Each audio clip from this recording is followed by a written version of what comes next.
walk out on that field today, ask yourself this question. What time is it? Game time! What time is it? Game time! What time is it? Game time! What time is it? Let's go! We made it! We made it! We made it! We made it! And let's go to the house! And let's go to the house! When I step on the field, I send one message. And this is what it feels like. This is what it feels like. Football is getting hit. That's it. It's gonna be football now. What time is it? Game time. What time is it? Game time. What time is it? Game time. What time is it? Let's hunt now. Let's hunt now. Let's go. Let's hunt. We made it. And let's go to the house. And let's go to the house. We're talking about the Jets like we're talking about the Saints. You know, all this, how we the Miami Heat of football. Yap, yap, yap, yap. The bottom line is you got to buckle up your chin strap. It's embarrassing. Yap, yap, yap, yap. Don't disrespect the game like that. There's too much crying from them. He's a man. They can be hit just like us. He's a man. You already make the big money. He's a man. Don't cry when you step on the field, man. That's war out there. When I step on the field, I send one message. This is what it feels like. Oh, my bad, my bad. Your bad don't work in my world. What time is it? Game time. What time is it? Game time. What time is it? Game time. What time is it? Let's go. Let's go. Let's go. We made it. And let's go to the house. And let's go to the house. It's a wrap. Game over.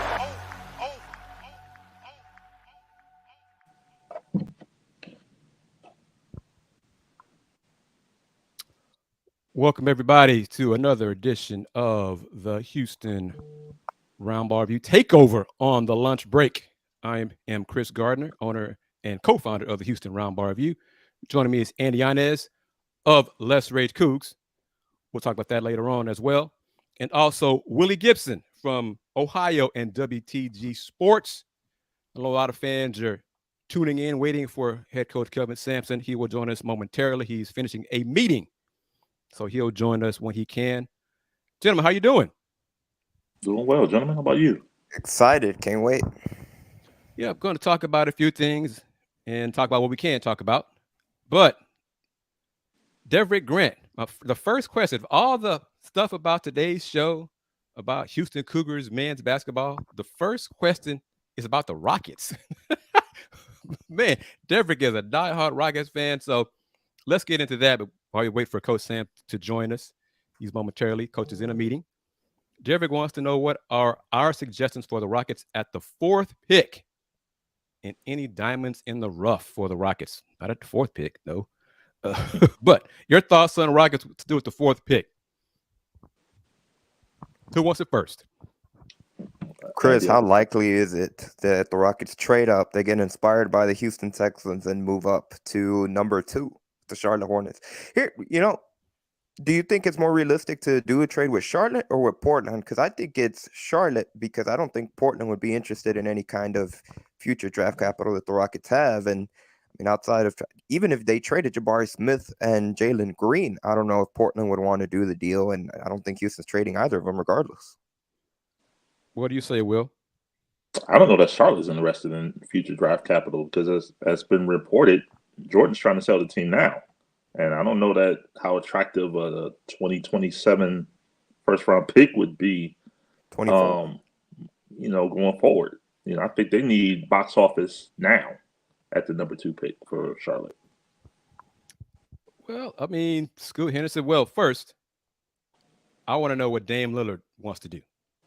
Okay, if Dame goes to the front office in Portland and says, trade that pick, bring me some veteran help, the Blazers will trade that pick. I think he already has. So he does that, or will Portland say, Dame, thank you for your time here, man. You've done everything you can for the franchise. We appreciate it. We're going to see if we can trade you somewhere to get maximum value for you in return for us to help us moving forward. How about that? No, I think Portland's going to trade that pick. They need veteran help now, and I don't think Chauncey Billups is looking to rebuild, let alone Dame Lillard. But you think Dame wants to stay there? With a veteran, yes. Like, what say you, Andy? I definitely, if Dame wants to stay there, actually coming right before the show, I saw a tweet from Damian Lillard where he was quote tweeting. Apparently, there's some fans that are saying that the Blazers should trade Damian Lillard and build around the third pick or something along those lines. And Damian Lillard quote tweeting it and said, "If the fans want to trade me, ... start the petition and send it in," with an emoji going like this.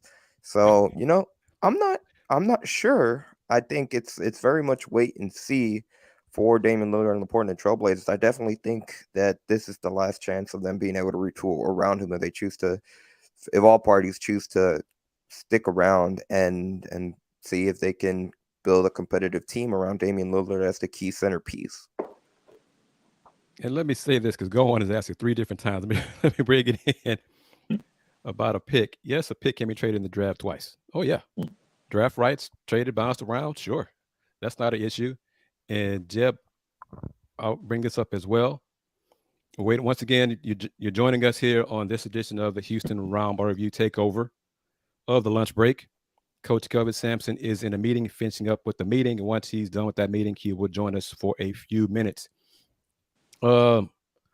He's curious. Jeb is curious who we think the Cougs are trying to bring in with the final spot on the basketball team.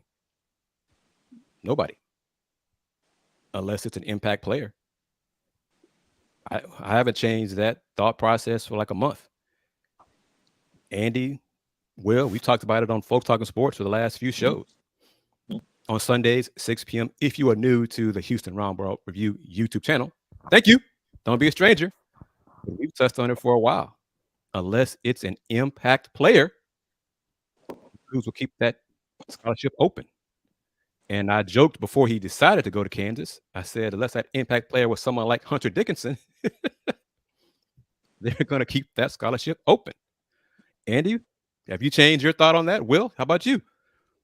I have not. There's nothing that's changed. Will? No, you definitely look for impact. And with that 13th scholarship or the first one, clearly. So if it's just a body or a jag up here with a term jag, just a guy, then no, you box that pick and bring it back up next recruiting season.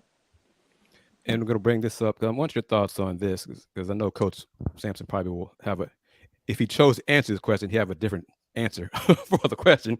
But Mr. Smith says UH cannot win a title with its current front court.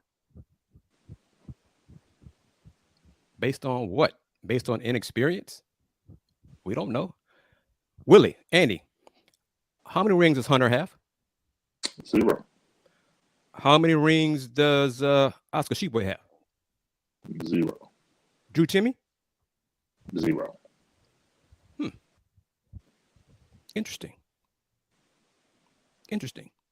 So what are your thoughts on what Mr. Smith said there, Andy? Well, that's his opinion. Very hard to win a national championship regardless. But again, we don't know. It's one of my favorite things. We don't know what we don't know, and we don't really know what the new iteration of the front court will look like for Houston. We know Jawan Roberts is coming back. We don't know what Joseph Tugler is going to look like as a freshman. We don't know what Cedric Lott is going to look like as a redshirt freshman. He spent 6 months with the program already, and we're not entirely sure how the others might be moved around and how they'll fit into the pieces of the puzzle, like we've mentioned in the past shows where Ramon Walker could potentially fit with this upcoming roster. All right, he's ready. Going to bring him in. Joining us, Coach Sampson.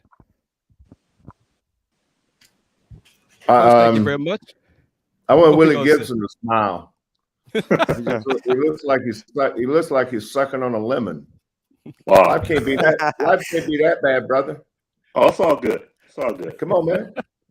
All right. Smile. I mean, if you got Andy Yanez is known for his mop. I mean, look at that thing on top of his head. That thing's got more attitude than his girlfriend. Coach, the funny thing you mentioned that Chris can testify. When Chris mentioned it was a possibility you'd be on the show, I told him, man, I have to make sure my hair's in order for I got to make sure it's really on point for this show if he joins. There you go. Coach, thank you very much. What's popping, fellas? Thank you very much for joining us. This Thursday show is new, roughly like a month old. What's the name of this show, Chris? It is the lunch break officially, but when we're on, it's the Houston Roundball Review Takeover of the lunch break. So we're Houston part of a family. How often do you do it? Thursdays from noon to 1, once a week. Right now, try to expand hopefully the rest of the weekdays at some point. Is it all year, 52 weeks? Hopefully. That's the plan going forward. Yes, sir. Well, good luck to you on that. That's awesome. Thank you very much. Let's get into it. Coach, what updates can you share about the program right now? Well, this is kind of a period when a lot of our guys are taking a little bit of a break, going home. Manuel Sharp's back with his family in Tampa. But down here, every day I see JD Air, J1, Damian Dunn, Terrence Arsenault, Ramon Walker. These guys, they haven't stopped. They've just continued on in the weight room. Coach Bishop getting them in shape or not getting them in shape. You're not going to get them in shape until I get a hold of them. But getting them in a position where they can get in shape, I probably is the best way to put it. But LJ Cryer is still working out with some teams. Talked with him yesterday. Jamal Shedd changed agents. He's signed with Fabian's agent, and he's actually in Sacramento, California, rooming with Fabe and working out. Jamal worked out for the who was that he worked out for? I can't remember. Cleveland Cavaliers, maybe. I think it's Cleveland Cavaliers. LJ's worked out for 4 or 5 different teams. Those great experiences for those guys. I think Marcus worked out last year for around 17, maybe more, 17 teams. But the more workouts you can get, the better for you.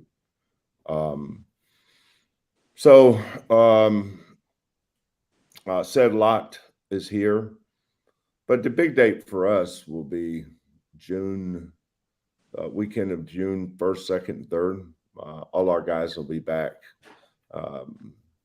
Used to be basketball practice started, and there was a universal starting date of October 15th.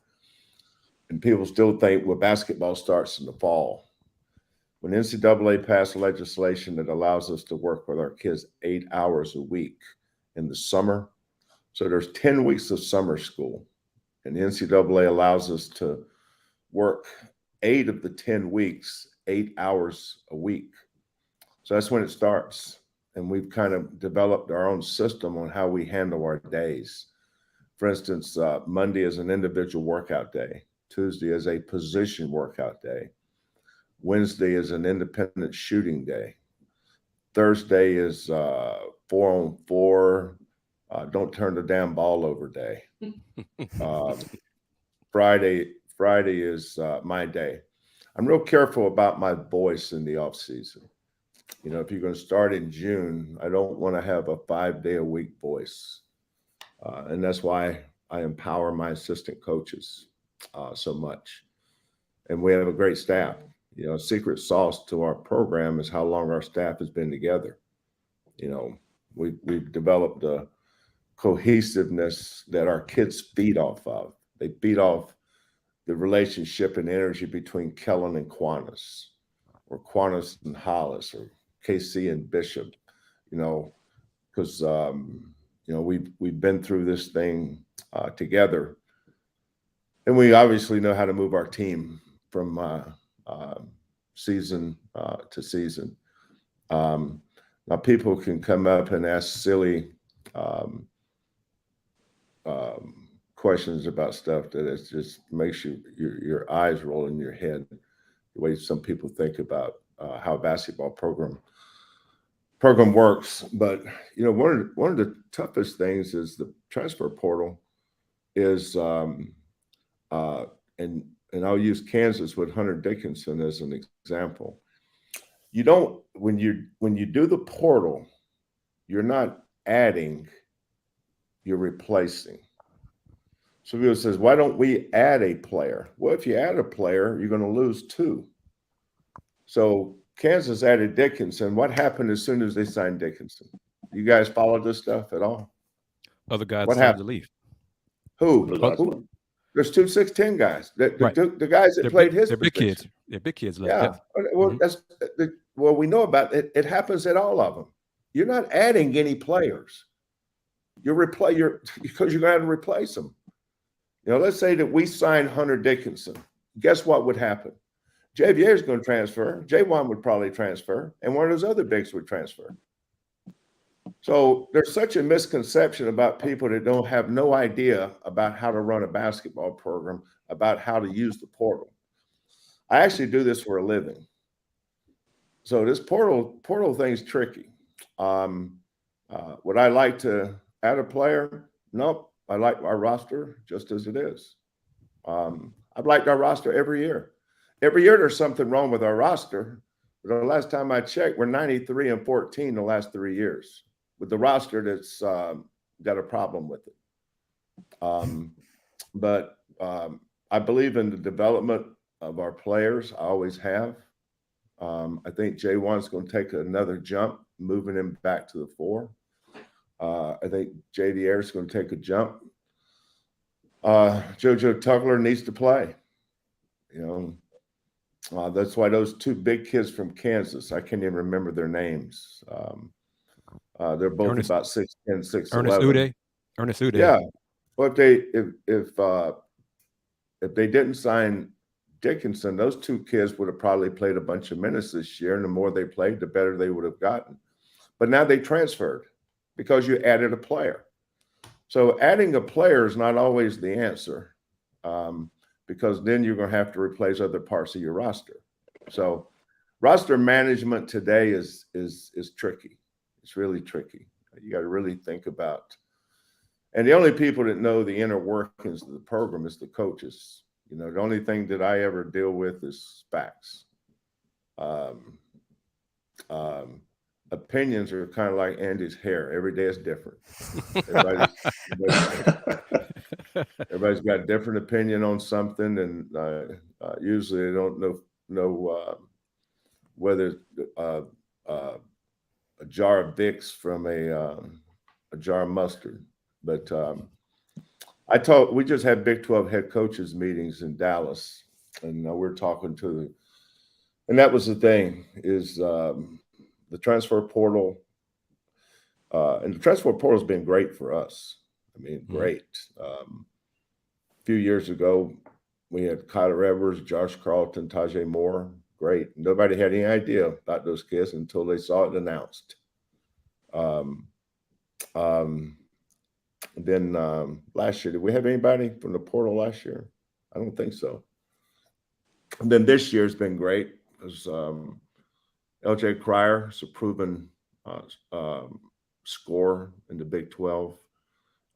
Then Damian Dunn, who I think is a tremendous fit for how we play. But, all our guys take jumps. Emmanuel Sharp is going to take a jump. Terrence is going to take a jump. But that's how we've stayed a top 10 program, is keep developing our guys and believing in them and trusting in them. And that's where our chemistry comes in. Andy, you got a question for Coach? Yeah, Coach, on the topic of Big 12, how has the Big 12 impacted non-conference scheduling for you guys? Have other teams been more open to scheduling future games or games for the upcoming season? Has it changed at all, just being affiliated with the Big 12? The only people that impacts our non-conference schedule is me. Gotcha. Will? Yeah, Coach. Again, with the following up on the Big 12, do you see any similarities or differences, for that matter, going in this year with UH versus the Big 12 you left in 2006? That's a great question, Willie. You know, when I was in the Big 12, we had a stretch there. Was the Big 12 was probably better at the top then, because we had 4 teams go to the Final Four: Oklahoma, Oklahoma State, Texas, and Kansas. So that was the top of the Big 12 on all 4 of us. And it was the North and South back then. Mm-hmm. So we had a lot of years where we'd go 13-3. We only played 16 conference games. We go 13-3. But we get a 1 or 2 seed in the NCAA tournament. But those 4 teams were always at the top.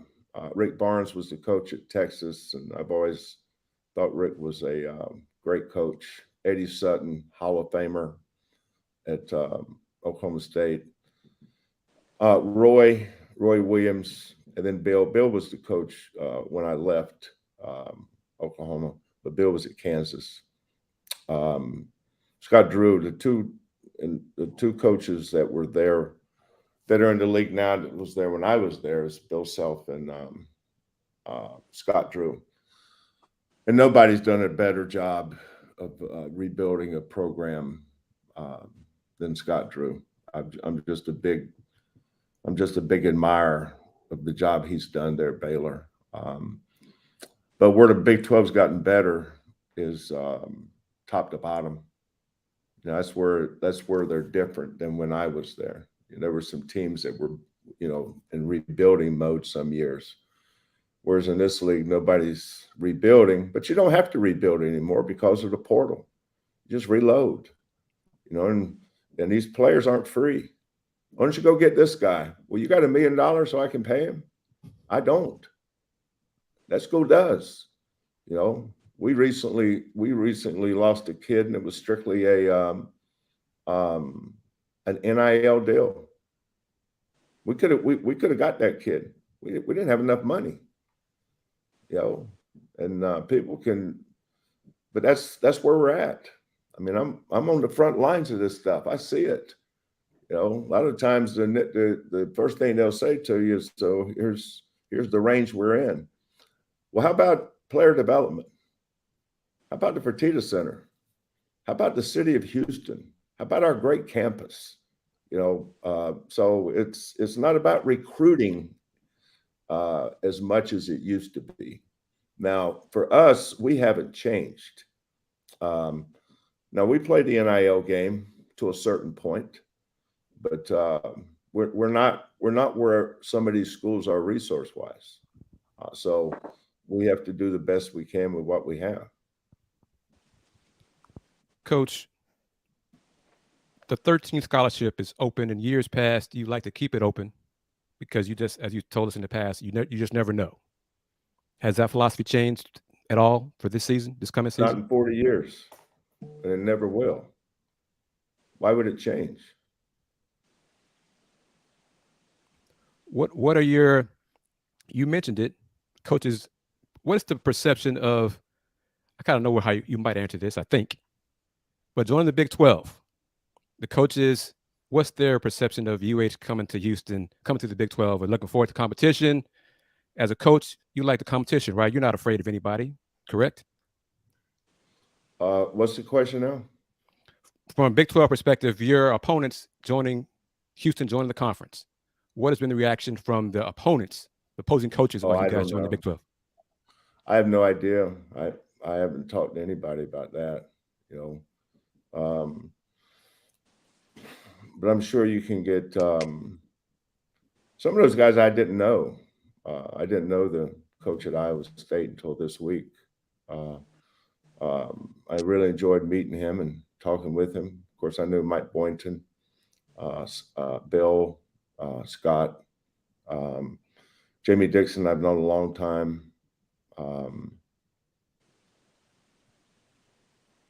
Tang, I've known Tang forever. I mean, outstanding coaches, outstanding guys, great schools. But so are we. We have a great school. We've got a great city. And it's a great conference. You know, we're not showing up in this conference asking them for their autograph now. You know, last time I checked, there's a scoreboard up there, and they're going to keep score.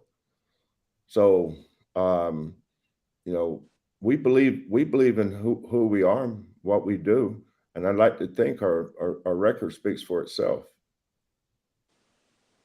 Can you share? But I'm sure. The other coaches have great respect for Houston, but I think they have great respect for Cincinnati and BYU and UCF. You know, everybody tends to be territorial when they think about their school. Every school has a fan base, and they all have opinions on who's good and who's not, and why we're good and you're not. But this is I just think it's great for this university and for our alumni and our fan base to get excited about playing in the one of the best conferences in the country, arguably the best basketball conference, but also overall one of the best conferences, period. It's just great for everybody. You know, for us in basketball, you know, we've got guys that are getting drafted in the first round. We've got guys getting drafted in the lottery. We're a 1 seed, we're a 2 seed, we're winning conference championships. So I kind of like that. And people say, aren't you excited about being in the Big 12? Well, for basketball, you know, I kind of like the hand I had in the American Athletic Conference. But it's not always about you. It's sometimes you have to be a team player. And the best thing for our athletic department, being the team, is we don't have the money here to compete in the other sports like the Big 12 schools. You know, it's kind of like going to a kennel. You know, in 1997, when they started, I think that was the year when they started the Big 12, they picked 4 Texas schools. So you had all these little puppies in a kennel. They picked this one, they picked this one, they picked this one, they picked this one. Well, we weren't picked. So the only reason we're not where these other schools are financially, and therefore in the Big 12, we didn't get picked that day. Mm-hmm. And because we didn't get picked, we got picked by somebody else. So it's not about, well, you guys are far ahead of us. Well, you have the resources of what, from 1997 to 2023, the media rights deal that the Big 12 provides their member institutions. They get that money every year, and they can invest it, and they put it into their facilities. And there's great athletic directors in the Big 12, and they know what they're doing. They have a plan.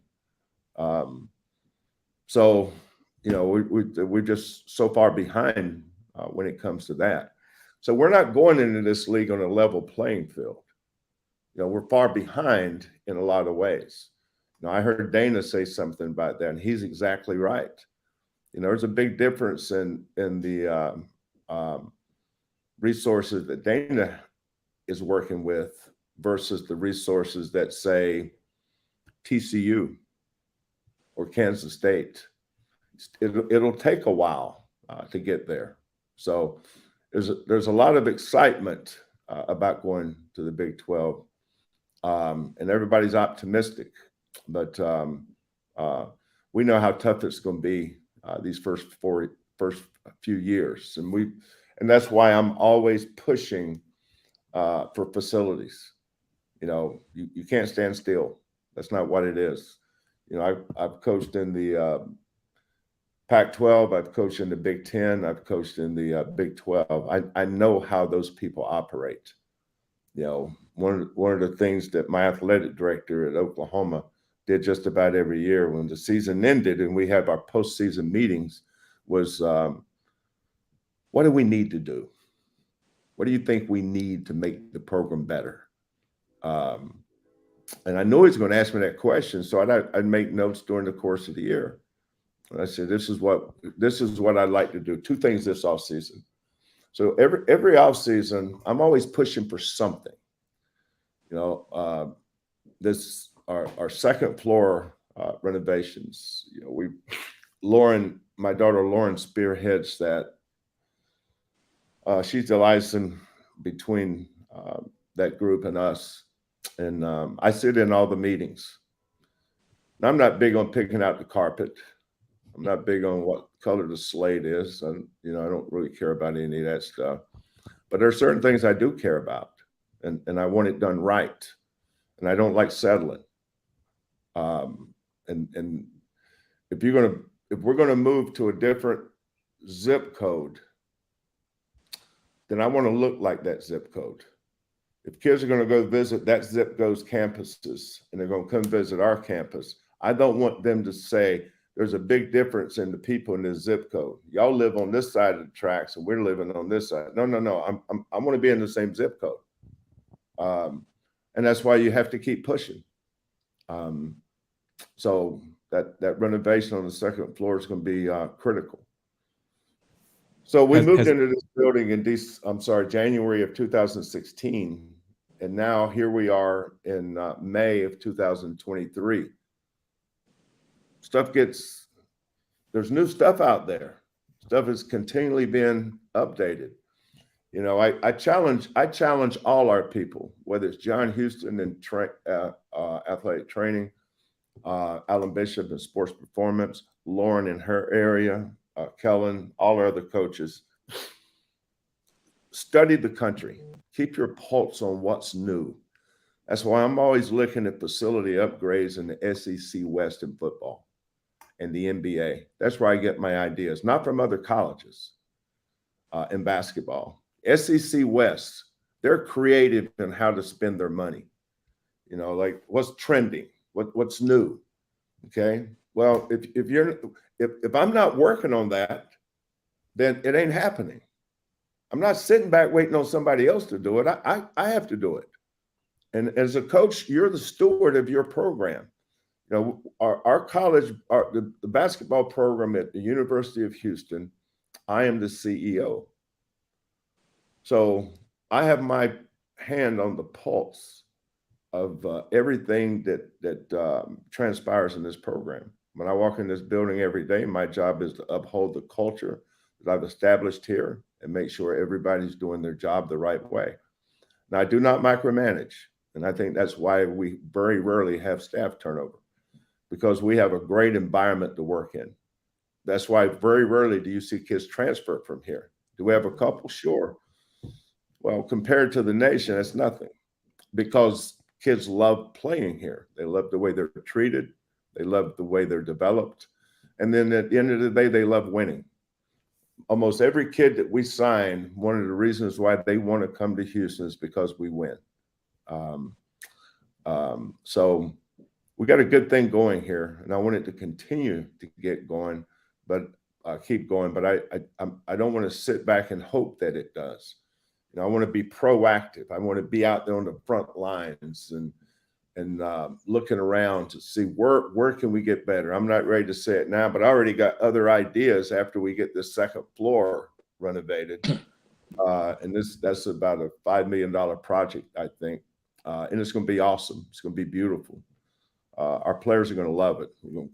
Brand new lockers in the locker room, because those are outdated. You say, is that important? Well, if you're not a coach, you wouldn't understand why the importance is it. You don't have to understand it. You know, I'm recruiting these kids that come here and compare what we have to other schools. You know, but there's other things in Petita Center and our building that we just have to wait to get to. Some things we have to be patient on. And there's some things that there is no patience, but there's other areas that we just have to be patient with, and our donors and people that's helped us, whether it's the Dave Mars family or Mark and Judy Cook, families. We've just got some awesome alumni here that loves our university, and they also love the success of this basketball program, and they want to sustain it. And the only way to do it is keep your blade sharp, man. You got to keep sharpening your blade. You know, if you got two woodcutters in the woods and you're having a wood cutting competition to see who can cut the most wood, well, guess which one's going to cut the most wood? Well, the one with the sharpest blade. If you got a dull blade, that's hard to work with that. You know, I want to make sure our blade stays sharp. Coach, has the work begun on the second floor? What's the timetable on that completion as well? I think tomorrow morning is our last meeting, taps and loose ends. We have the, you know, I've seen it. I know what it looks like. We've got almost all of the, I call them the mundane things done. Like I love our film room. Don't want to change that too much, but the dining area, the players' lounge, the meal area, the rules have changed. You know, the NCAA changed the rules on how you can feed your student athletes. Back in 2014, when we were designing this building, we were designing it for 2014. And we wanted to be proactive then. But now, 2023, we're not set up for that. Like, we have too much of this, not enough of this. And so we're just going to go update. And the second floor is an important floor. Now, the first floor in this building is the development floor. So we're going to change the entryway. We're going to add some things in the training room, add some things in the gym. But that second floor is where 99% of the work, 90% of the work is being done. And then 5 years from now, I would hope whoever the coach is at the University of Houston would say, you know what, it's 2028 or 2029. Here's the things that are trending. We need to change some things here. But that has to be your thought process because of the kids we're recruiting. And nobody else's opinion matters. It's those kids. Those are the kids that we are catering to in terms of putting our best foot forward.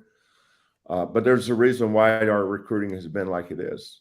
But we just want to keep working at it and keep getting better. Coach, can you share any updates about the upcoming trip overseas? We leave August 4th, come back August 15th. We're going to be in Sydney, Melbourne, Cairns. When we're in Italy, we played 3 games, but you know, this is great timing for this trip because we got so many new faces, you know. So probably going to play 4 games on this trip, but the good thing is we get those 10 practices that will spread out over maybe 20 days, and we're not going to go 10 straight days, obviously. But you know, getting LJ Cryer and Damian Dunn up to speed, Terrence Arsenault, Emmanuel Ramon, Javier said, Jacob McFarland, JoJo Tugler. We got so many new guys, you know. I mean, we're used to replacing guys every year. You know, I think last 5 years we've lost 4 starters every year for 5 years. You know, so how are you going to replace this guy? I've been asked that question for 6 straight years now. We'll replace him like we've replaced the rest.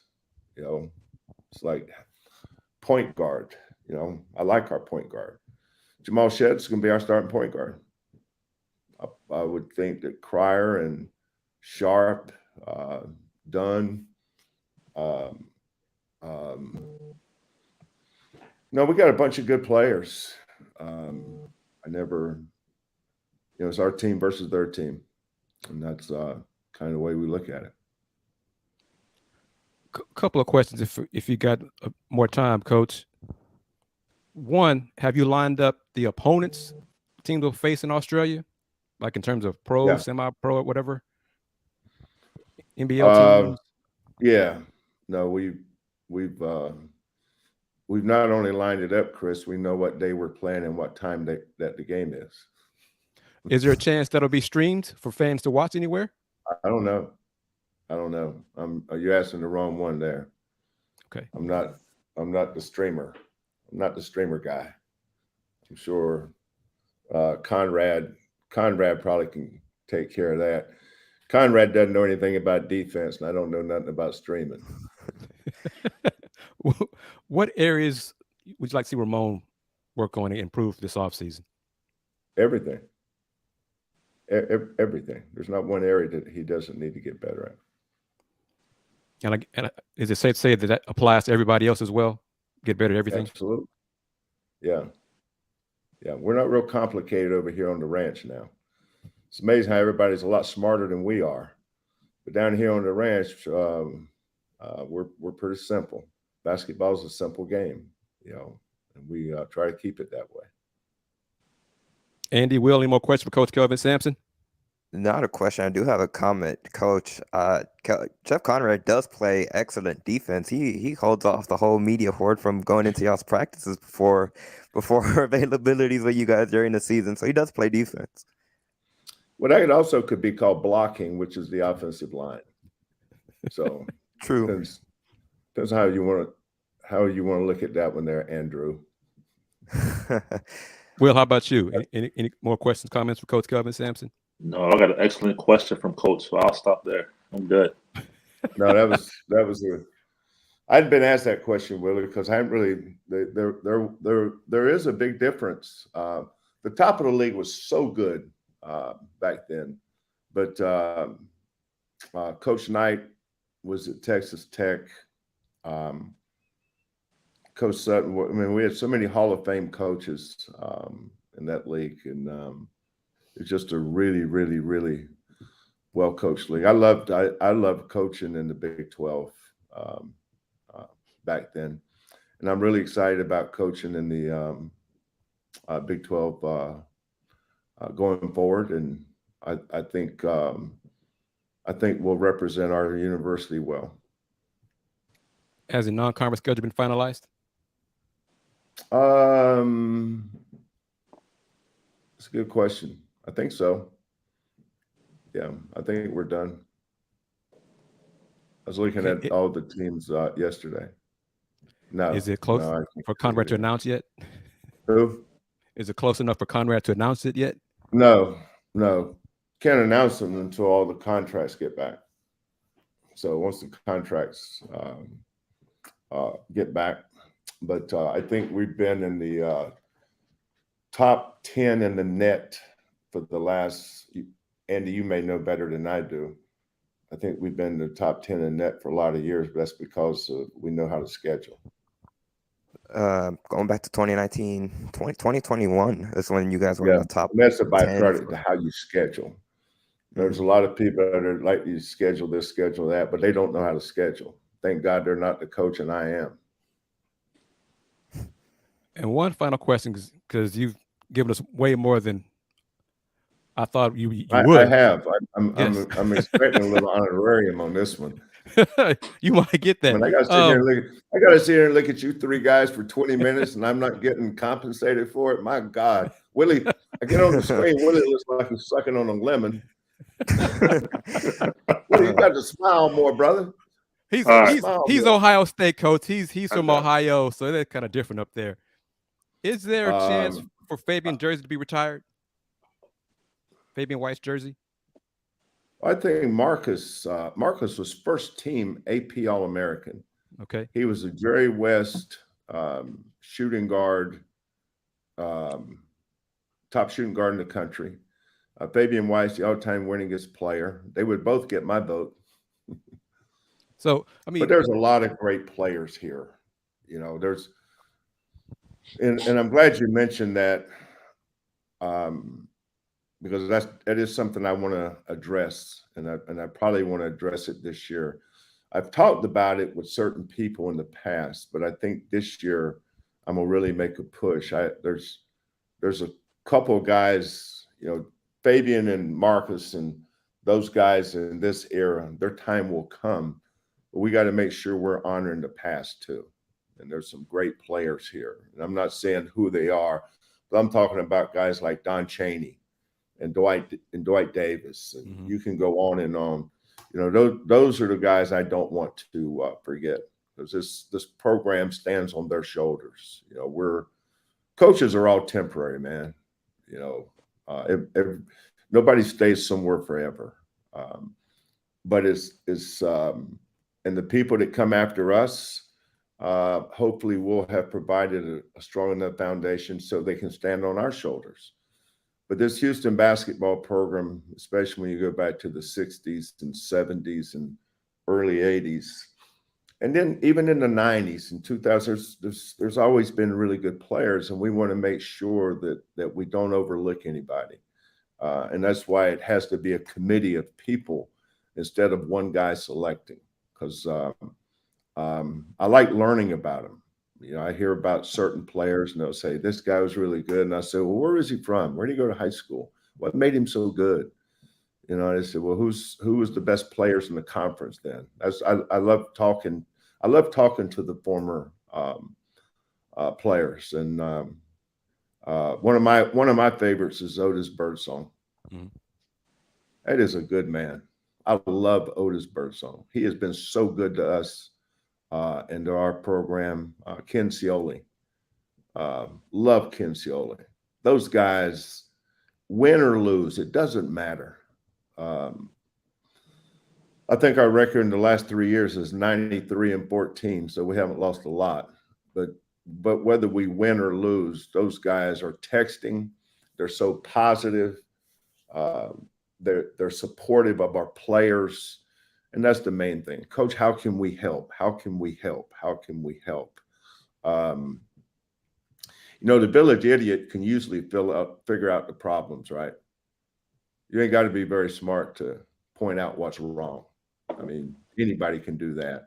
But it's those guys that are willing to help you, that want to help, that want to be part of the solution versus pointing out the problems all the time. Those are the people that I surround myself with. I'm not smart enough or qualified to offer opinions on most things, so I don't. But what I do is recognize the people that have a love and a passion for this program.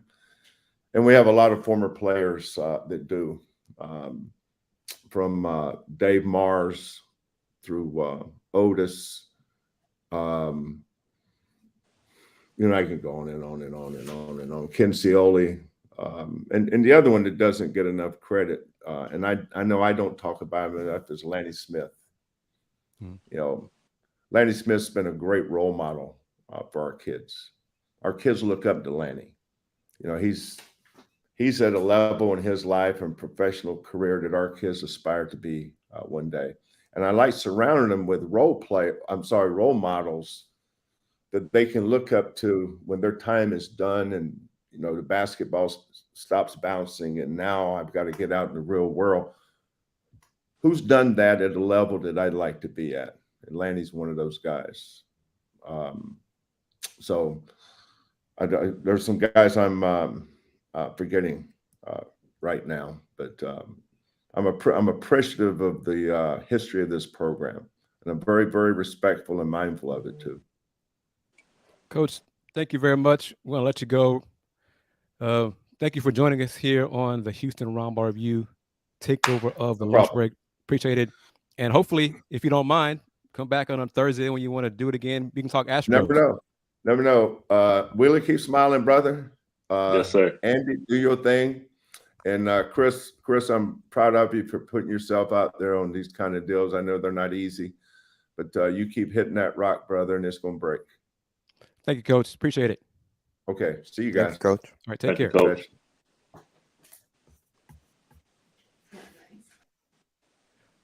All right. Hey, is my neck okay? Because Coach came from my neck out the box. Huh? Oh my God. He's done that to all of us. So Yeah. He won't leave my hair alone. Yeah, he's done it to me, Andy, Will, everyone. Join the club, man. So join. Feel welcome. Yeah, you welcome. And what was like a 10 to 15-minute talk went 40 minutes. On the whole show. I didn't get a chance to play any spots or anything. Let me say this, and I'm going to word it in a way because we got about 5 minutes before I have to close it out with the final segment from Sybil Wilkes, 5 or 6 minutes roughly. Coach kind of answered it the way he wanted to answer it without being asked about it. Okay, yeah, audience, about Milwaukee and the contract and all those things. Very subtle about it. He said it. You may not agree the way he answered it, but he answered it. And Andy is the youngest one of us. If he chooses to leave in 2 years, tomorrow, life will go on. The coups will go on. If he leaves, I don't believe he's going anywhere. That hasn't changed for months for me. But I'm not naive enough to think that he could change his mind. Hell, if he does, he does. So what? But he took time to join us on the lunch break today and gave us a lot of information. And I hope you guys appreciated it. To the new folks, to the fans who hopped on to see Kelvin Sampson, I understand. But don't be a stranger because we do this every Thursday, noon to 1 Central Time, Mr. Gibson. But we also do it on Sundays on Folks Talking Sports, also on the Houston Roundball Review YouTube channel. But today's shows, the lunch break, are streaming live on Roku as well on the BS3 network. And simulcasted on Pod Slam and Jam as well. Like this was a very, very watched show. So, by the way, for all the channels on YouTube, whether it be on the AJ Jones YouTube channel, the Houston Roundball Review YouTube channel, the Pod Slam and Jam YouTube channel, be sure to hit subscribe if you are new to the show. And Chris will take it away. You can take it away, sir. But I'm glad it worked. So the platform is there. We've said this for a while, streaming, all three of us, me, Willie, and Andy. Mm-hmm. The technology exists for us to provide and stream and give you guys, the audience, content and share it with you guys, with the support and the audience for us. So thank you very much. And there's always opportunities to advertise on this show, on Pod Slam Jamma's shows, Let's Rage Cougs, on my shows, all those things, WTG Sports or Will as well. So this just an example of what we do. If you're new to us, don't be a stranger because we do this on Sundays on YouTube, on my Let's Talk Houston Rockets on Saturdays. I got Jackson Galler going to be a guest this Saturday talking Rockets. That'll be 7 p.m. Central on YouTube. So we're doing a lot of different things. Help us grow with you. Close it out. Will, anything you want to say? How can folks find on social media? All those great things, sir. Yep. Thank you as always for the opportunity. You can always find me at Will Gibson 7 on Twitter as well as Instagram, and also Will Knows on Facebook. Andy? No, just going back, like you said, Chris, you hit on all the points. And I mean, just going back and like you alluded to, Chris, like Calvin did a good job of embedding bits and pieces of the elephant in the room that a lot of people over yesterday, like over the course of that hour, there was a little bit crazy, probably not the right word, but obviously we all know about the Woj bomb. So it was a very, very great show that was basically the Kelvin Sampson takeover today on the JM&E platform. Yeah. But Will, welcome to the Kelvin Sampson Club, because that's pretty much, Chris, correct me if I'm wrong, that's basically every availability. Yeah. Oh yeah. He throws little rocks at everybody. You know. Okay. Yeah. It's you are part of the family now, Will. So right. welcome. And I want to play this commercial from the lunch break so you guys know what this is about, and then come back real quick and close it out with Sybil Wilkes. Are you looking for something to do on your lunch break? Well, there's a show on the BS3 network that has only 4 words to say to you. We ready. We ready. We ready for y'all.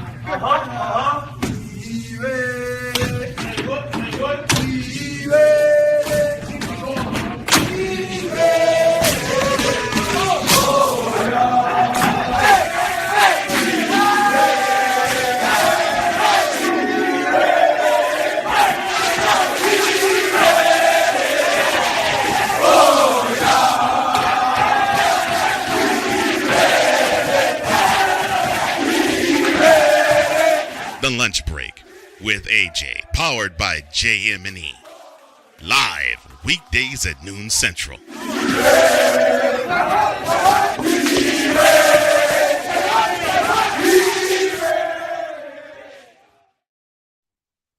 And that's what the lunch break is all about. And hopefully at some point in the future, put it out in the universe. Today's Throwback Thursday of the Houston Roundball Review Takeover of the lunch break could expand to maybe 2 days a week of the lunch break, and we'll go from there. So that is the goal. But to do that, we need support from the audience. Spread the word about today's episode, and of course, advertisers as well to make it happen. But we got a lot of plans for you. Andy, Big 12, Will, Big 10. Just keep following us, keep supporting us. We appreciate it.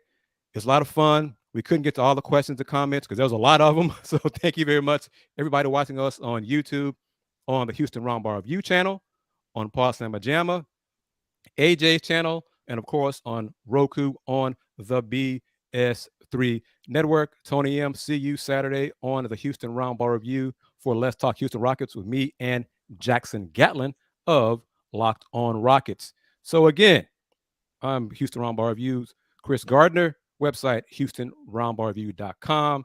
Houston Roundball Review on Instagram and TikTok. Andy, thank you very much. Willie, thank you very much. See you guys this Sunday on Folks Talking Sports.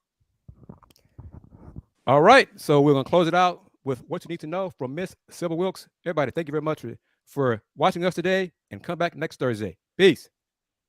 Sybil Wilkes with what you need to know. Today is Thursday, May 18th, 2023. Number 1, the reproductive rights of millions of women are in peril today as 3 states, all with Republican majorities, are moving forward with abortion restrictions. In North Carolina, Republicans voted unanimously Tuesday to override the Democratic governor's weekend veto, reducing the window for abortions from 20 weeks to 12, the same time frame as Nebraska. And in South Carolina, the state's Democratic minority is working to reduce the chances of passage of a restrictive abortion bill that would ban the procedure after 6 weeks. Number 2, the Kentucky governor's race has entered the history-making territory, with Daniel Cameron securing the Republican nomination. Cameron, the 51st Attorney General for the Commonwealth of Kentucky, is the first major party black nominee for governor in the state's history, foreshadowing a November showdown with Democratic incumbent Andy Beshear. A former aide to Republican Senate leader Mitch McConnell, Cameron has risen through the political ranks to become one of the most prominent black Republicans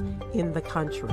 Number 3, previously referred to as manic depression or manic depressive illness, bipolar disorder is one of several disorders that causes unusual changes in a person's mood. Most people develop bipolar disorder as young adults, but it can be present at any age, and it's typically diagnosed with the first manic symptoms. The What You Need to Know newsletter and Black Health Matters break down other disorders that change a person's mood. Number 4, a white woman in New York City has earned the nickname City Bike Karen after a video went viral of her trying to steal a city bike rented by a young black man. Social media sleuths were quick to allegedly identify the woman in the clip as Sarah Jane Comrie, who was trying to take a city bike rented by a young black boy who already had it, as she screamed for help and started to fake cry. A spokesperson for the New York City Health Organization also said that they're aware of the video on social media and that the woman in the video is currently on leave pending a review. Number 5, Chicago's G Herbo is continuing his mental health advocacy as he announced his new nonprofit organization, Swervin' Through Stress. The organization will help increase mental health awareness in the African American community through next week's activations. Find out more about the activation and G Herbo's battle with his mental health in the What You Need to Know newsletter. Here's your daily inspiration from Yogi's Jewels. By practicing the principles of non-attachment in relationships, this allows everyone the freedom to be who they really are. Join me today, live on YouTube and Facebook at 7 p.m. Eastern, 6 p.m. Central, as we check in and check up on our health and focus on stress and heart health, and a conversation with trailblazing cardiologist and president of the American Heart Association, Dr. Michelle Albert, and comedian extraordinaire Rodney Perry. Thank you to our What You Need to Know partners, the American Heart Association and Black Health Matters. I'm Sybil Wilkes. Be informed, be empowered.